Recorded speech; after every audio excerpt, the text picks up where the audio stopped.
Hello everyone, how are you? Today we're talking about how to make peace with food. And this is intuitive principle number 3 that we're talking about today. We've talked about 1 and 2 already this week. And so I'm Kelsie Michaud. I am a certified health and life coach, and I help people to gain control of emotional eating so that they can quit dieting and just feel confident and step into their power. So while I think that, all of the principles of intuitive eating are really, really important, making peace with food, I think, is at the absolute top of my list. And I think it's what's also made such a difference for me. And I did talk about rejecting that diet mentality, and then we learned how to honor our hunger and also our fullness. So now we want to talk about how to actually make peace with food and actually give yourself unconditional permission to eat, okay? So it would be really, really difficult to continue on our journey of intuitive eating without first addressing this particular principle. So in the second principle, I talked more about biological deprivation, okay?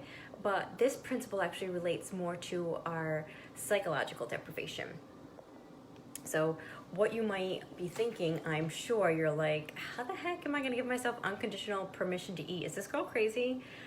Well, I totally get it, for one. And when I tell people that they are like, just truly, there's no foods off limits, minus, any allergies you might have, of course, you have to take that into consideration. Of course they think I'm joking, like she can't be serious. But when we live in an era right now of all these fad diets, and there's like a fad diet every other day, and it probably seems like there's got to be some catch to this, to intuitive eating, but there's not. There's absolutely not. So before I continue any further, I want you to let me know if you're here, say hello to me, and if you're catching the replay, #replay, so I know you were here. And if you have any questions at any point, feel free to pop them in the comments so I can answer them for you. So while, this whole intuitive eating and making peace with food, oops, my hydrangeas, sounds wonderful, right? It sounds so liberating and freeing, because it is. But the idea of no food rules brings on a lot of fear in people. And this is because we have been conditioned, like we're stuck in that diet cycle, okay? And that has just been so ingrained in your brain, all those diet rules and restrictions, things like that. And your thinking has just been restricted as well. You're not just restricting food, your thinking is restricted. So we tend to cling on to those food rules as these false promises that they have to offer. But I want you to take a moment and just really reflect with me, okay? I want you to think of food, think of food that you've forbidden for so long, or any food that you forbid yourself to have. You have it off your list. It's on the do not eat list, okay? Think about that food for a minute. And as soon as you told yourself that it was off limits, do you find yourself craving it more? Think about that for a moment. Do you have your last supper, so to speak, when you're preparing for the new diet you're going to start on Monday? Do you go all out and go crazy, that weekend, the weekend before, because you're thinking, all right, I'm not going to be able to have this again for who knows how long. I better get it in now. I better enjoy it now, because now I'm going to be stuck on all these rules and restrictions starting on Monday. So this happens way too often, more often than it should. And in fact, forbidden foods, they tend to have this rebound effect that actually will trigger our overeating. So there's a number of theories, and there's so many studies, true, that can help explain why we crave these foods even more when we tell ourselves we can't have them. So some of the studies actually tell us that forbidden foods, they sound more attractive to when you're like a non-dieter. But in a study from a group of little kids, so these kids were given M&Ms, and the M&Ms, they were told they can't have the red ones. So I'm sure you know the outcome of this already, okay? So while, all the colors, we know they all taste the same in a bag of M&Ms, but the kids naturally wanted the red M&Ms. That's all they could think about were the red ones, because they were told that they could not have them. And there were a lot of similar studies that were repeated in this same manner. And you may have even noticed this in your own life. And because as soon as you feel deprived of something, the more you just want it, right? Because honestly, that's just how the brain and body work together. The minute you're deprived of something, you want it more. Like, oh, you always want what you can't have, that saying. So sometimes people will even notice this, even with nutritious foods sometimes. Like, and I know if I haven't had a salad in a really long time, I start craving a salad. I start missing a salad. I'm like, oh, I could really go for a salad. I haven't had one in a while. So it can go that way too. And that's just because, again, you haven't had it for so long. Not that a salad is forbidden to me, but maybe I just haven't felt like making one in a long time.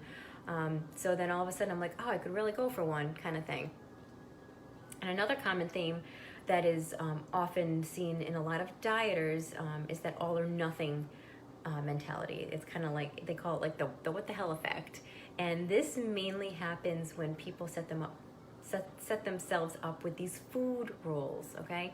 And as soon as they think that they've broken a rule, it's like, oh, what the hell? Like, I might as well just throw in the towel today because, I've screwed up and now I'm just going to end up, continue on. I might as well just keep going. So now I'm going to binge on all the foods that I considered restricted. Okay, a lot of people have that mentality. And when people perceive that they've broken these rules, it's triggering that overeating. Okay, I've done it myself in the past. If I had one bite of something that I thought was off the list, I shouldn't have, was forbidden, I'm like, oh, there we go, screwed up my whole day. Now I'm just gonna keep eating it, right? Might as well. So it's that cycle that's stuck. Those thoughts are stuck in your brain, and it's a matter of tripping those triggers in your brain that are connected to think about those food rules all the time and unwire them and then rewire them so that your thinking is non-diet thinking. Okay, does that make sense? Let me know if you have any questions. So how can you actually transition from this restrictive eating to just allowing all the foods a place in your life? Well, when I work with my clients, what I'll do is I'll often have them make a list of the foods that they consider to be off limits, okay? So it's really, really helpful to categorize these foods. So say like there's your grains, there's your fruits, there's the sweets, there's desserts, there's your processed fatty foods, things like that. So we'll categorize all of those. And once they compile this list, I often will have them set specific times of when they're eating those foods and then document their experiences that they had with those foods. And in the process, you might even notice that the foods that you've been fearful of may not even appeal to you as much as you were thinking that they were. So this also helps with habituation, and it makes you makes foods actually seem like less of a luxury to binge on. So, something else I will also ask people is to make a list of the foods that really, really, truly appeal to them, because you are now allowed to explore foods and all of the foods in your preferred flavors that you really like, okay? So I know at times this process can be really frustrating, especially when you're just starting out, because, people realize that some foods are going to actually lose that that special sparkle or allure to them when they're always readily available to them and they're not off limits, which might seem kind of weird at some point. But this transition allows you to actually see foods in a whole new light, because instead of looking at them as good or bad, you might ask yourself some questions. And it's really important to take a moment and ask yourself a few questions. Think about it. Is this food satisfying? Okay, is this food going to satisfy me? How does my body feel after I eat this food? How am I going to feel? Or, once you eat it, how do I feel now? How did it make me feel? Was it satisfying for me? Does this food even taste good to me? Do you feel connected to your taste buds and the flavors that you're eating from that particular food? So these are all things to ask yourself and jot down, in a journal, things like that, as you're categorizing your foods too, to see how they're making you feel. And you may even realize, I'm not even enjoying this particular food as much as I thought I was. Or you may find that, oh, I really like this food and I'm really enjoying that and I really like how it makes me feel. So those are just a few examples of how we can help ourselves to, get into a place where, just food is nothing's off limits. Okay, we're making peace with food and we are enjoying it all in a way that feels good to our body. So if you have any questions, please let me know, drop them in the comments.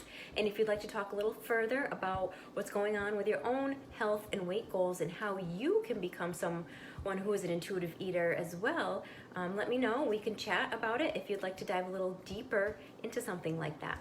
So I am going to hop off, but I hope you all have a very beautiful Friday and a wonderful weekend, and I'll be talking to you guys soon. Bye, guys.